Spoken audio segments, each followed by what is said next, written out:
Hi, this is James and Mitchell, and in this video, I'll be doing your weekly tarot reading for the week of November the 30th through December the 6th, 2015. So stay tuned.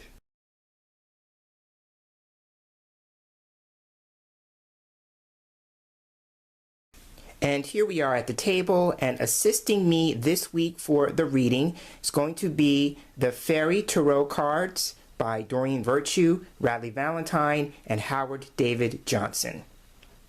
So now, taking the cards in hand, I'm going to be asking spirits, asking the angels, asking the fairies, what do we need to know about the week ahead? So I'm shuffling, waiting for cards to stick out. So the first card is going to represent the beginning of the week. Okay, that card jumped out. That's going to represent the middle of the week.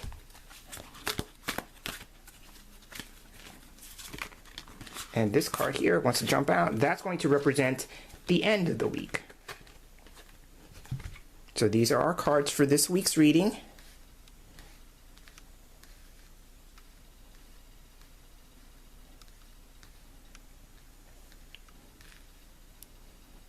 And I want to start with the card on the bottom of the deck because that's going to represent the foundation of the week.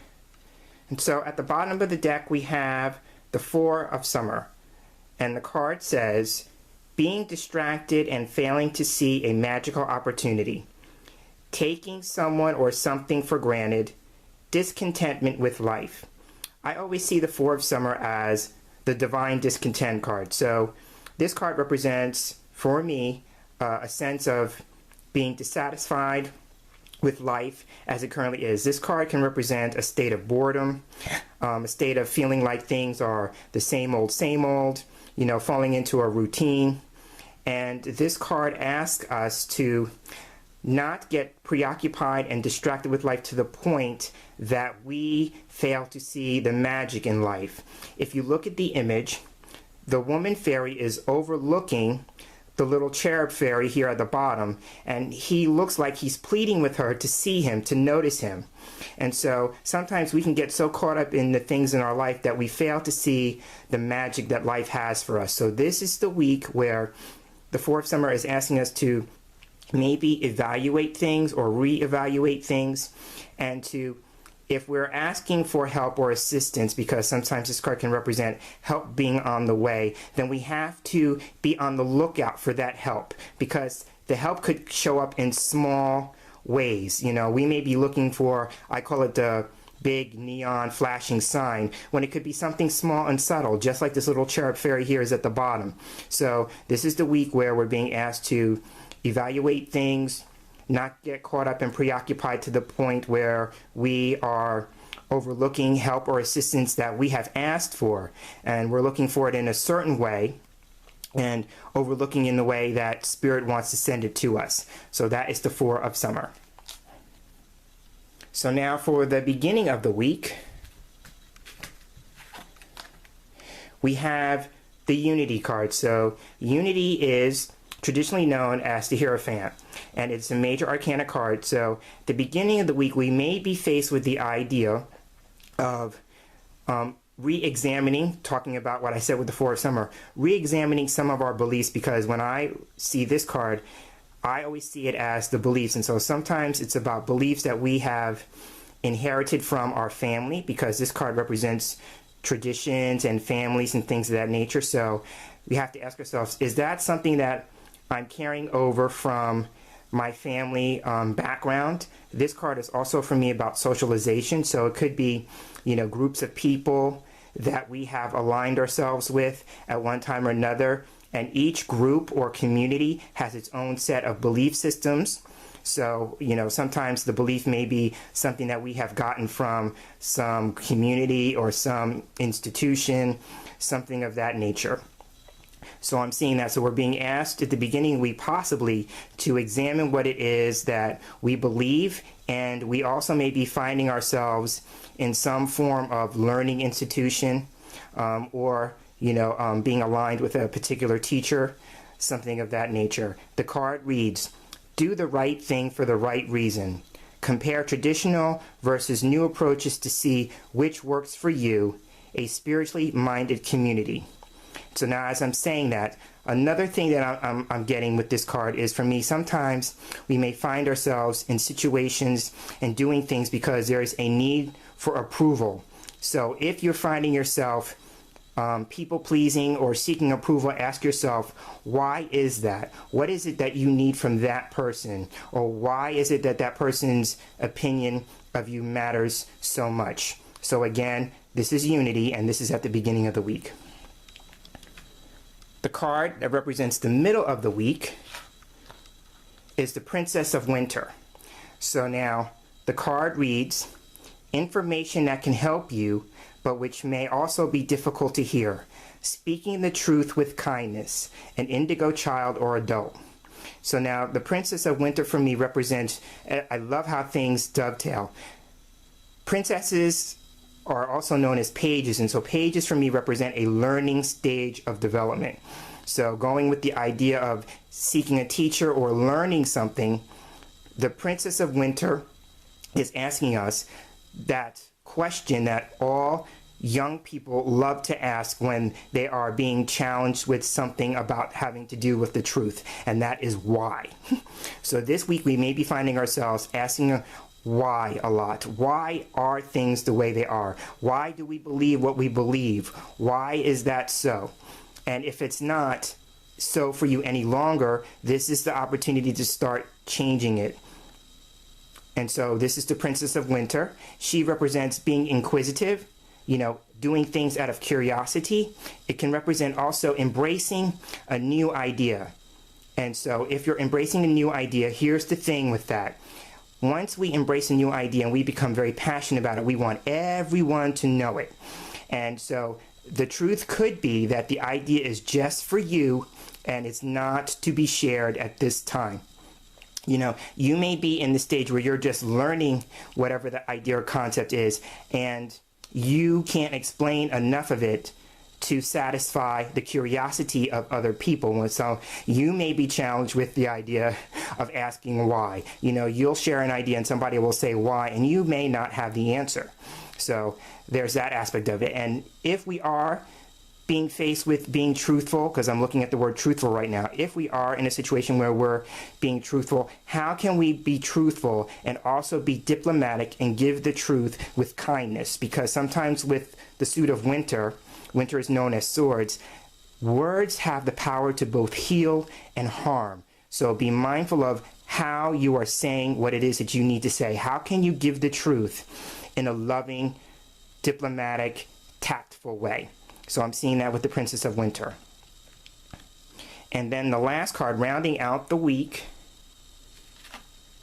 is the Five of Autumn.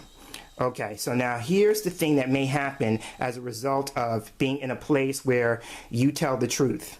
And if you may do it in a way that is either loving or not so loving. The Five of Autumn for me represents that feeling or experience of being on the outside looking in. This is the card that can sometimes be known for me as the outcast, the outsider, things of that nature, turning to people because we have a need and for some reason they can't meet it. And so if you notice, we have two fives repeating. The unity card was a 5, and now we have a 5 again. So 5 for me, when I'm reading tarot, represents change. So there's some aspect of change here. And going with that, if we are feeling the need to do something conventional or traditional, going with unity, then the Five of Autumn is a card that says we may need to go against convention. Sometimes when we're on the outside looking in, it's because we no longer believe or see things the way that the group consciousness does. And so that puts us on the outside. So I'm going to read what the card says. It says, reach out to others for assistance. Poor timing for a career change, feeling challenged by money issues.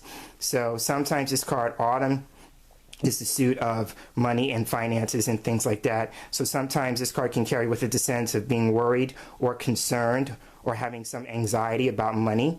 If you're working in a business of your own, sometimes this card can represent the idea, and here's where maybe a belief needs to be changed. is the idea of feast or famine. I know when I started my own self-employment journey, I always looked at things running in cycles, and so the idea of feast and famine did show up in my life because it ran in cycles. And so, but that was an idea, or an opportunity, I should say, for me to look at that belief that I had surrounding money, and the idea of being successful in my own business. So, if you are self-employed and you're watching that and you're experiencing the same thing, it may be that you're being called to look at what it is that you believe about money, because we all have a money story. And so this may be your opportunity to look at yours. If you have a business, you may also be looking at it from the standpoint of your business being unique and special, because sometimes I did, as a card reader, I sometimes ran the story in my head like, oh, well, my business is unique and special, or that won't work in my business because my business is unique and special, because, it's just different. And so sometimes, that carries the same kind of energy. So what I want to offer to you in terms of telling people the truth, you may find yourself on the outside looking in because the people that you told the truth to couldn't handle it. Because this card is about something being ignored, something being rejected, something that you're trying to offer not being accepted. So it could be that, if you're telling the truth to people, that keep in mind that it might not be accepted in the way that you're hoping or intending. And lastly, if you are in a position where you are needing help, this is the opportunity for you to ask for help. And especially if you're challenged with that, if that's something that's not normally your mode of operandi, you don't roll like that, this card is saying consider changing that. Going back to the Four of Summer, it's like that may be how help shows up. You may be looking for it in one particular way, and this may be the way it shows up. So be ready to accept it when it comes your way. So that's the Five of Autumn. So what I do when I see a page or a princess card, that's an opportunity for news or messages to be delivered to us through this card, because pages represent messengers for me. So I'm going to take the deck again, and I'm going to shuffle and see what possible message card could the Princess of Winter have for us. And I'll pull this one. So that's our message card, and it is... okay, this is release. And so this is another major arcana card like Unity. And so whenever we get release, this is all about change. Notice how I said the fives on the one end and the other end of the reading represent change. This is a big change card. So it says this will be a week of undergoing a major process of change. This is a week of transition. This is a week of letting go. The card reads, let go of the past, an ending that makes way for new opportunities. It is time to move on. So this week we could be facing something coming to a natural state of conclusion or completion, because that's what this card represents for me. And with that, we are now going to be facing a transition, moving on to the next thing.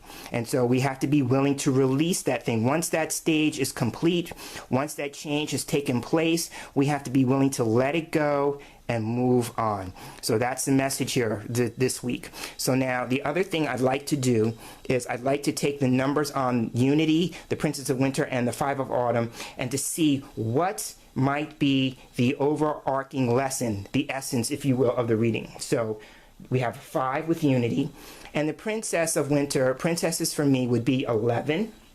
So it's 11, and then we have another 5 on the other end. So that gives us 21. And the 21st card in the Major Arcana card is the World.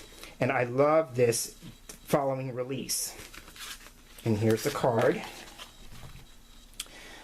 The World card is all about the successful completion of a cycle or a chapter in our life. This represents things coming full circle. This represents reaching a place of wholeness or integration.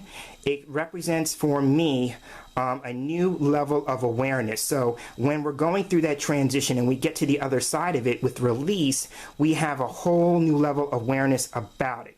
This represents, a triumph, a victory, a success. So it could be that with the World card, we are going to be having, like, if you see the image of like a puzzle piece or a puzzle being put together, and it's about the final piece of the puzzle being put into place. This is an awesome card. It reads, a brilliant success, the freedom to go in any direction, a journey that is now complete.